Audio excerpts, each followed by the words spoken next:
안녕하세요. 고등학교 1학년 통합사회 노트필기 수업 시작하겠습니다. 오늘 수업은 4단원 인권 관련 내용으로 바뀌었고요. 이 4단원 인권 보장과 헌법에서 오늘 첫 번째 시간에는 인권의 의미와 변화 양상에 대한 내용, 특히 인권의 의미와 특징 5가지 정도, 그리고 인권이 어떤 역사적 배경으로 우리가 현재 가지고 있는 인권들이 만들어졌는지, 오늘 첫 시간에는 이런 간단한 역사에 대해서 살펴보도록 하겠습니다. 먼저 바로 인권의 의미에 대해서 좀 정리 좀 하고 가겠습니다. 인권이라는 것은 인간의 권리를 말하는 거죠. 그래서 좀 내용을 적어보면요. 인간이라는 이유만으로 그냥 자기가 존중받아야 되는 여러 가지 권리들을 인권이라고 합니다. 인간이란 이유만으로 자신의 존엄성을 보장받고, 또 이를 바탕으로 내가 기분 좋게 행복하게 웃으면서 살아갈 수 있는 권리들, 이런 것이 없다면 내가 불행해질 것들, 그런 것들을 인권이라고 이야기합니다. 그래서 오늘은 이러한 인권의 의미 알아봤고요. 그리고 그 종류, 그리고 특징에 대해서 좀 살펴보도록 할게요. 먼저 인권은 사람의 가장 기본적인 권리이기 때문에 학자들이 5가지 정도로 그 특징을 정해놨습니다. 인권이 갖는 권리 첫 번째는요, 태어나면서부터 하늘이 부여해준, 그러니까 아주 당연한 권리라는 뜻입니다. 근데 이때 하늘이 부여해준 이렇게 해가지고 예전에는 이제 신이 중요했잖아요. 그러니까 당연한 권리라는 거를 신이 줬기 때문에 당연한 거다. 왕이나 권력 가진 사람들이 함부로 할 수 없다 해서 이렇게 불렀습니다. 천부성, 하늘이 부여해준 권리다. 이제 동양에서는 하늘, 서양에서는 뭐 신, 이런 식으로 얘기했겠죠. 이런 것을 뭐라고 하냐면 천부인권 사상이다, 이렇게 이야기합니다. 천부인권 사상을 바탕으로 천부성이 강조됐다. 자, 이와 비슷한 것이 있는데 한 가지만 살펴보고 가겠습니다. 어떤 교과서나 뭐 문제집에서는 요거를 같이 하나의 그 특성으로 나타내기도 하는데, 자연권이라는 것이 있습니다. 자연권은 뭐 여기서는 이제 신이 부여해준 거다, 하늘이 부여해준 거다, 이런 걸 강조하는 건데, 비슷한 의미로 조금만 이름만 다른 겁니다. 자연권은 태어날 때부터, 사람이 태어날 때부터, 그러니까 아주 자연적으로, 자연 상태에서부터 가지는 권리다. 인류가 맨 처음 태어났던 그 수백만 년 전에 원시 시대의 자연 상태에서도 원시인들에게도 자연권이 있었어, 뭐 이런 얘기인 거죠. 그래서 이런 특징이 있고요. 두 번째는 여기 보면 일정 기간의 인권은 한정된 게 아니다, 유통기한이 없는 영원히 보장받는 권리다 해서 항구성이다, 이렇게 부릅니다. 항상 지속된다는 뜻입니다. 항상 지속된다, 항구성. 그리고 어떤 힘이 센 국가 권력, 왕이나 독재자, 이런 사람들도 함부로 빼앗거나 무시할 수가 없습니다. 자, 그래서 요거를 한자로 이렇게 씁니다. 불가하다, 불가능하다는 거죠. 뭐가 침략하는 게, 침범하는 게. 그래서 불가침성이다, 이렇게 부릅니다. 인권은 함부로 침범할 수 없는 불가침성을 가지고 있습니다. 그 다음 네 번째로, 인종이나 성별, 사회적 신분, 모든 것과 관계가 없습니다. 이런 것이 조건이 되면 그 순간 계급이 생기는 거죠.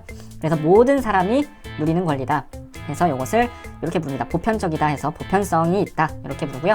마지막은 자기가 싫다고 다른 사람에게 줄 수 있는 게 아니다. 기본적으로 그냥 기본 베이스로 들어있는 거다 해서 양도한다는 건 누군가한테 넘겨준다는 거거든요. 양도한다, 이렇게 양도 불가성이다.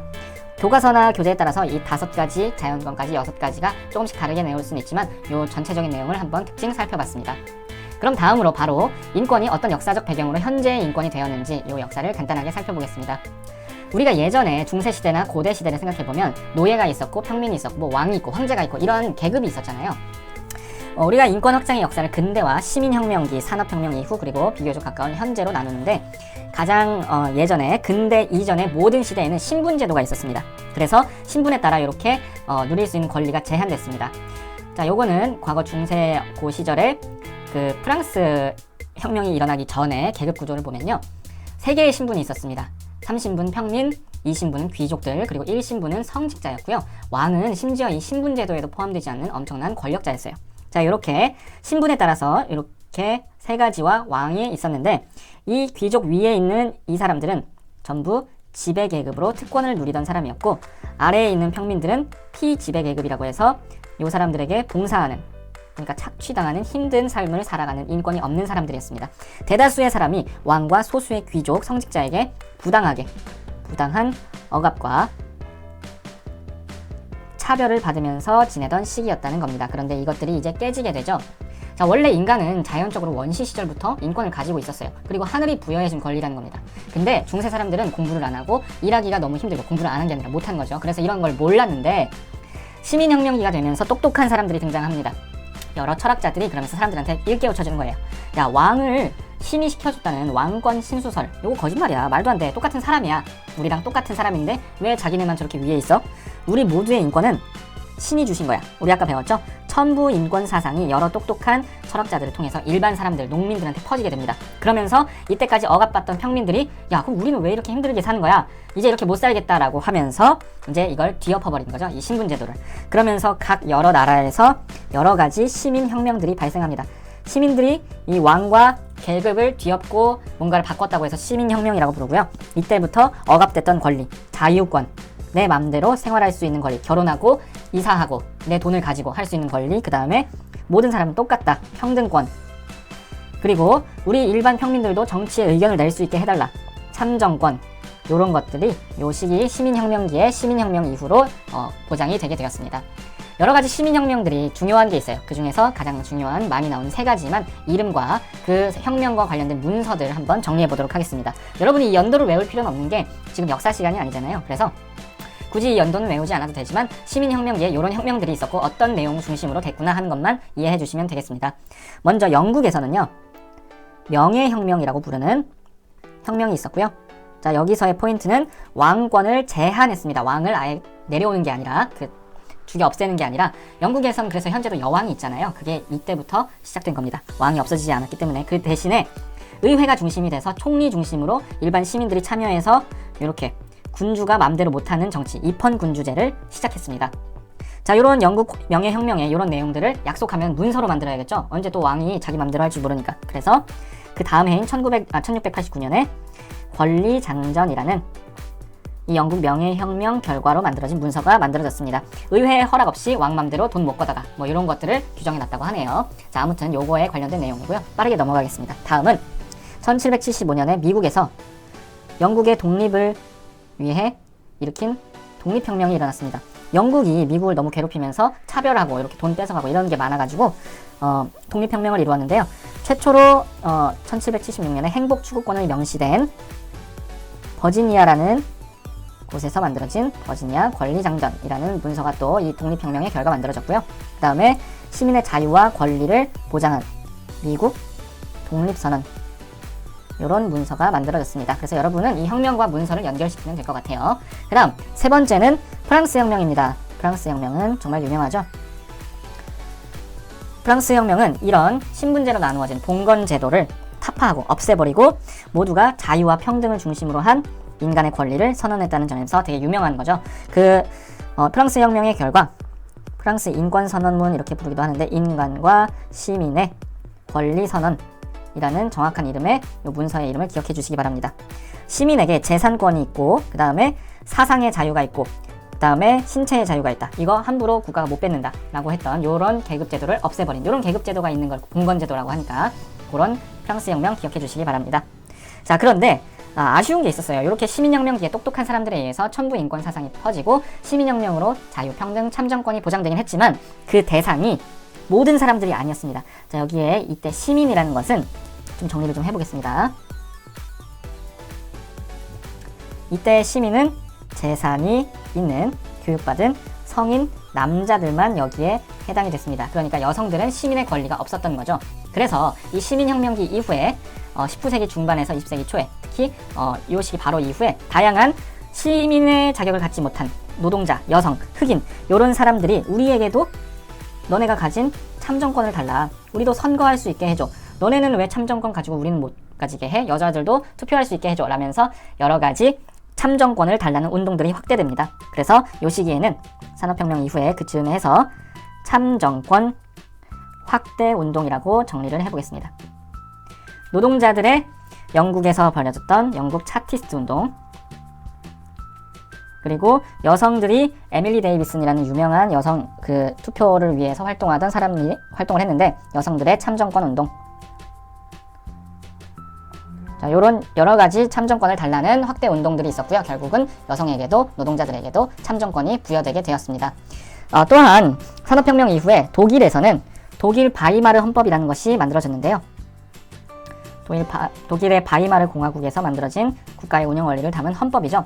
근데 이 시기에 이게 또 중요한 이유는 최초로 헌법에 사회권이라는 인권이 명시되었다고 합니다. 그러니까 이 시기는 이런 시민혁명기 이후에 이렇게 참정권도 확대되고 사회권이라는 게 만들어졌구나, 이런 시기구나, 이렇게 기억을 해주시고요. 사회권이라는 건 국가의 적극적인 역할을 강조하는 겁니다. 그러니까 왜 국가가 나서야 됐을까? 산업혁명 이후에 빈부격차가 너무 심해지고 불평등이 너무 심해졌어요. 사람들이 죽어나가도 아무도 보지 않고 사람들은 그저 부속이 되었죠. 그러니까 힘없는 돈 없는 사회적인 약자들이 길거리에서 동물보다 못하게 죽어가는 거예요.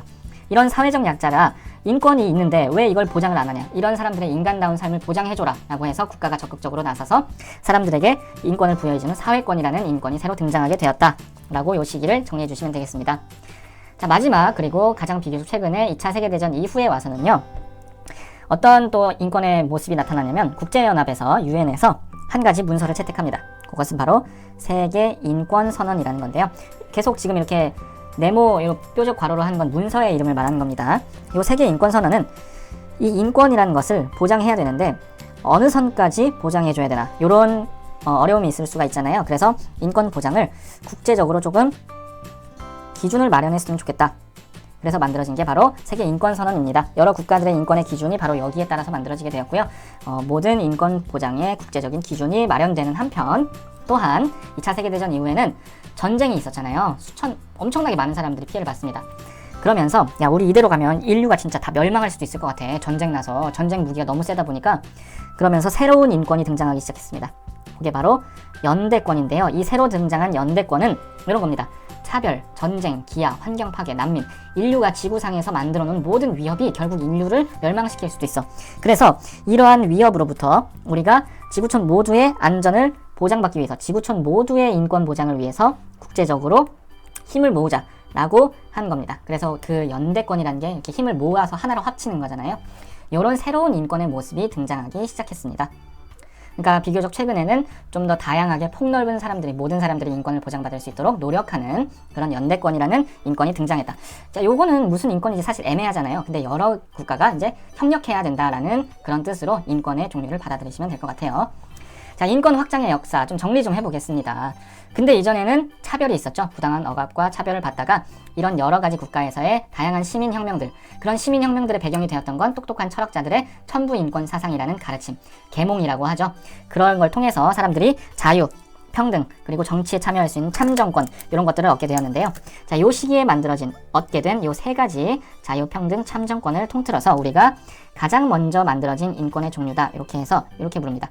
1세대 인권이다. 이렇게 세대별로 인권을 종류를 구분합니다. 자, 그에 따라서 쭉 이어진 내용들은요, 여기서 보면 참정권 확대 운동 같은 것도 이 참정권이 이때 만들어졌지만 모든 사람에게 없었기 때문에 그게 확대될 뿐이지 새로운 게 만들어진 게 아니잖아요. 그래서 여기까지 이어지고요. 그 다음에 새로운 종류의 인권이 등장한 게 바로 아까 말했던 독일입니다. 독일에서는 사회권이라고 해서 국가가 사회적 약자를 적극적으로 도와줘야 된다라는 인권의 종류가 등장했죠. 그래서 요 두 번째, 요 독특한 독일 바이마르 헌법에 지금은 대부분의 국가가 이걸 가지고 있지만 요 인권을 우리가 국가의 역할을 강조한 새로운 인권이 등장했다라고 해서 2세대 인권이다, 이렇게 부릅니다. 잘못 썼네요. 잠시만요. 자, 그러니까 인권의 종류가 크게 보면 이렇게 세대별로 특징이 나눠지는구나, 이렇게 기억해 주시면 되겠습니다. 그럼 마지막 인권은 뭘까요? 우리 아까 마지막에 얘기했던 인권을 위해서 모든 국가가 연대해야 된다라고 얘기했었죠. 그래서 바로 연대권이 세 번째 마지막으로 등장한 3세대 인권이 되겠습니다. 이렇게 3세대 인권이다. 이렇게 인권의 종류를 크게 시기별로 이런 식으로 구분을 해볼 수가 있습니다. 자, 오늘 수업 좀 역사적인 내용이었죠. 하지만 그래도 전체적으로 중요한 것만 보시면 될 것 같아요. 이렇게 문서라든가 이런 세세한 내용보다는, 이런 날짜보다는 큰 흐름 같은 거 있죠. 어떤 세대가 어떤 인권이 왜 만들어졌는지, 이렇게 그런 내용들을 중심으로 공부해 주시면 되겠습니다. 오늘 수업은 여기까지 하겠습니다. 수고했습니다.